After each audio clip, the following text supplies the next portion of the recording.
Two explosive devices target the martyr sons' schools in Damascus. Army units clear Asbani in Damascus, a suburb, and Al-Arqub in Aleppo of terrorists and declare them safe districts. China affirms that political dialogue is the only solution to solve the crisis in Syria.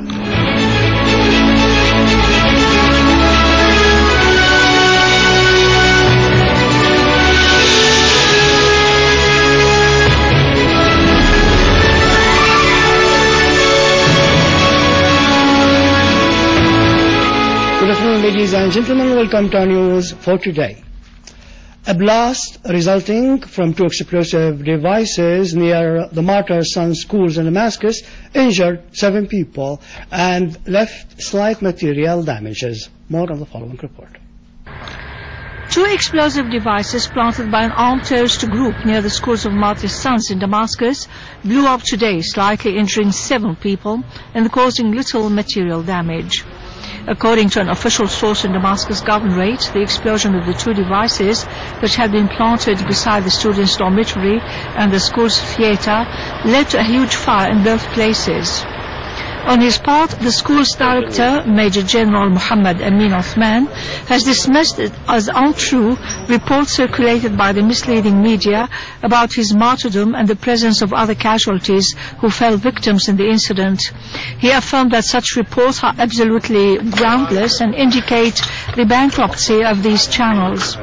Major General Mahmoud reassured the relatives of the martyrs that the situation in the schools is excellent, affirming the absence of any obstacles in the way of starting the new academic year next month.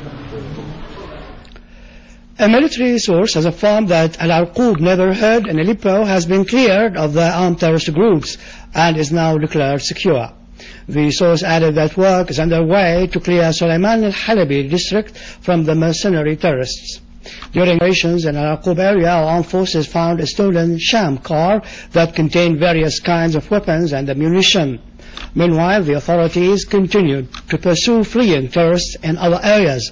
They eliminated an armed terrorist group in Kafar Amma, south of Al-Atarib in Aleppo suburbs, and killed large numbers of gunmen west of Al-Sakhur Square in Aleppo. They also destroyed 2 vehicles equipped with Doshka machine guns near Al-Hakim Hospital in the Sha'ar district. Our armed forces also carried out 2 qualitative operations in Al-Bab town and Tel Rahal in Aleppo suburbs, destroying a terrorist headquarters and 15 cars equipped with Doshka machine guns.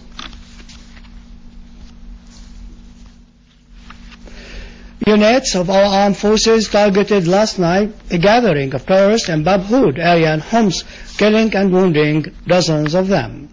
A source and the governorate affirmed that among those terrorists killed are Abdussalam Wazwaza, Ramiz Musulmani, and Abdul Wahab Diab. A leader of one terrorist group, Abu Jum'a al-Nagdali, was wounded. The authorities intercepted at dawn today an armed terrorist group who tried to attack citizen law enforcement troops in Assain district in Salamiya in Hama suburbs. A source and the governorate said the authorities scored direct hits against the terrorist groups. Our army units finished clearing Asbani area at Damascus countryside of terrorists, clearing it and declaring it as a safe area.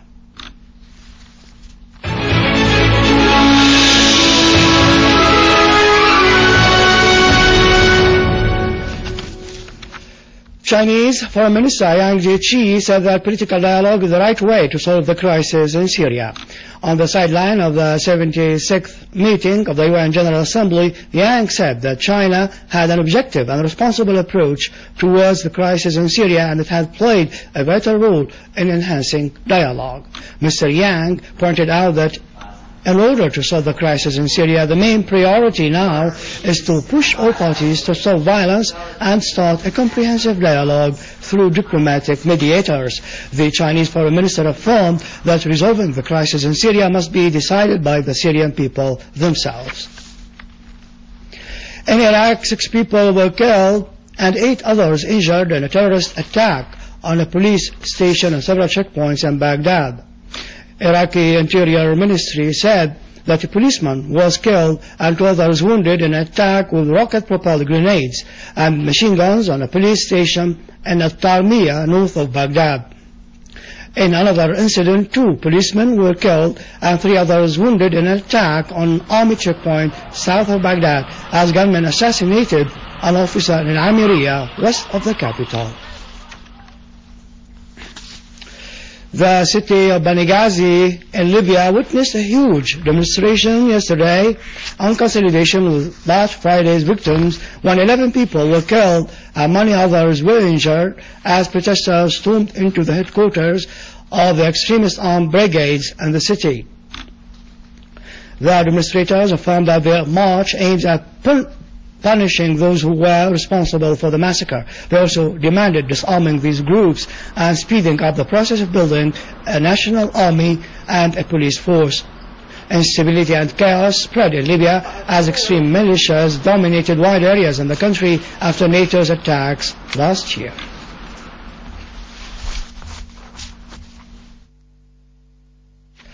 With this, we end our news bulletin for today. For more information about Syria and the region, you can visit our website in English, syriaonline.sy. Up next, the latest business of market news with Vani after the break.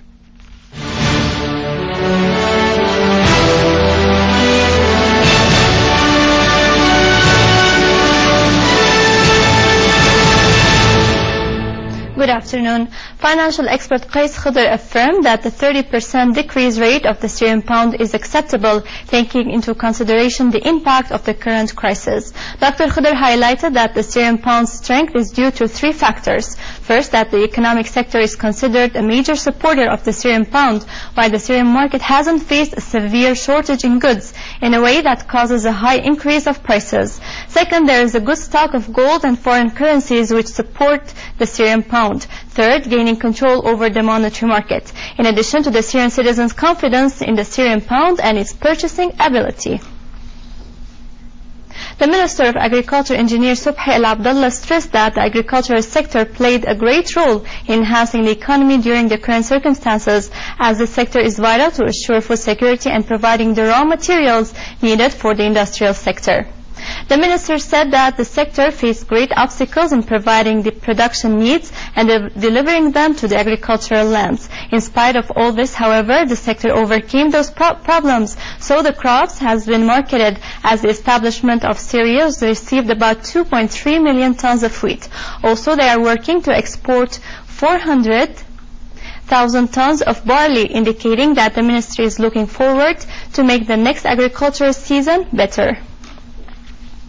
The director of the General Establishment for Marketing Cotton, Nazir Lababidi, announced that all catchers and centers are ready to receive cotton from farmers. He pointed out that cotton delivery has already started in Al-Raqqa Governorate, while 25,000 tons of seed cotton were delivered until now.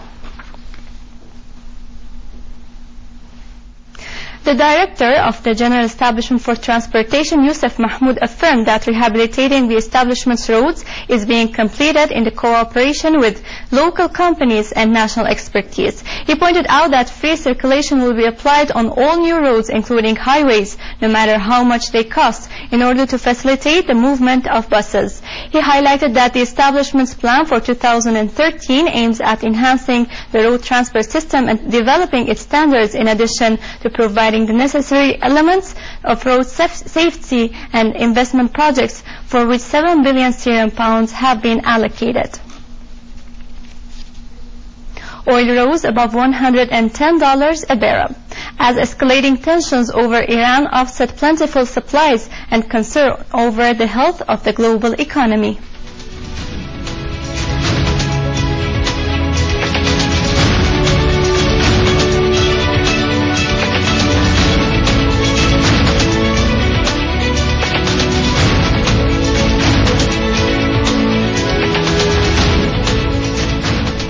The Japanese shares fell in the early tradings, with investors to reduce their centers after weak statements in the German companies had reiterated fears concerning the international economy, as the Nikkei index was down by 0.3%.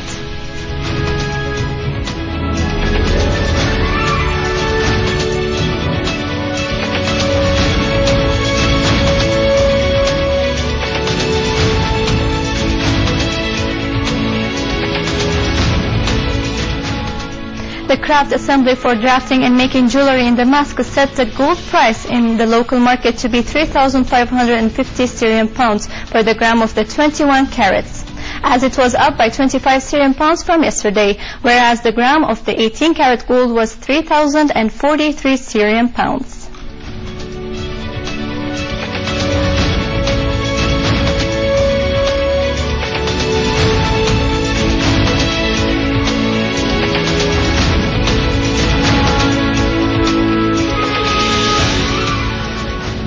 The euro declined to the lowest level against the sterling pound in over 2 weeks, as it was under pressures due to fears about Spain and Greece, in addition to talks about agricultural subsidies by the European Union for England later this week.